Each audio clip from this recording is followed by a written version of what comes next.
తెలంగాణ గుండెకాయ హైదరాబాద్ పట్టణంలో కొందరు బట్టెవాయిగాళ్ళు లవ్ జిహాద్ పేరుతోని హిందూ ఆడవిళ్లను టార్గెట్ చేసి వాళ్ళనే ప్రేమ పేరుతోన ఆగంజేస్తున్నారట.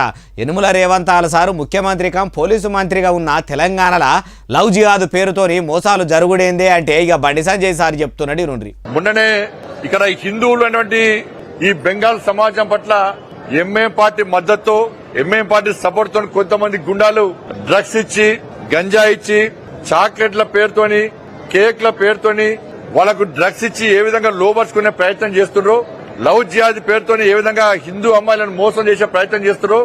ఆ రాకెట్ కూడా నేనే బయటపెట్టినా. ఈయనరా దేశం కోసం ధర్మం కోసం దేవులాడుతున్నామని చెప్పుకునే పువ్వు పార్టీ పెద్ద ముత్తైదు ముఖం కేంద్ర సహాయ మంత్రి బండి సంజయ్ సార్ ఏమంటుండో ఇంకా మస్తుగానే అన్నాడు. మొత్తం ముచ్చటి నుండి రాష్ట్ర ముఖ్యమంత్రి ఆయన హోంమంత్రి ఆయన గొప్పలు చెప్పుకుంటాడు, నేను డ్రగ్స్ నిరోధిస్తున్నా అని.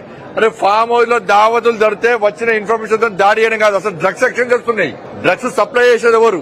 ఓల్డ్ సిటీలో ఎప్పుడన్నా దాడులు చేస్తావా నువ్వు? ఎంఏ పార్టీ అండాదండలతో డ్రగ్స్ రాకెట్ ఉందా లేదా? అయ్యా బండి సారు, మరి మీరు చెప్పినట్టే షెయి సర్కారు సీఎం రేవంత్ సారుకు శాతనైతలేదని అనుకుందాము. మరి మీరు కూడా కేంద్ర సహాయ మంత్రిగా ఇమానందిని ప్రమాణం చేసిండ్రు కదా. సెంట్రల్ సర్కారు అండతోని మీరు కూడా డ్రగ్స్ రాకెట్ దందా గుట్టురట్టు చేసి అండ్ల చేతులు కలిపిన లీడర్లను కూడా తీసుకుపోయి జైల్లో పెట్టి చిప్పకూడు చేతిలో పెట్టొచ్చు కదా. అట్లా చేయకుండా ఇట్లా ఉత్తముచ్చట్లు ఉపన్యాసాలు చెప్తే ఊదుగాలది పీర్లెవ్వదంటుర్రు ఈ ముచ్చటిన్నోళ్ళు.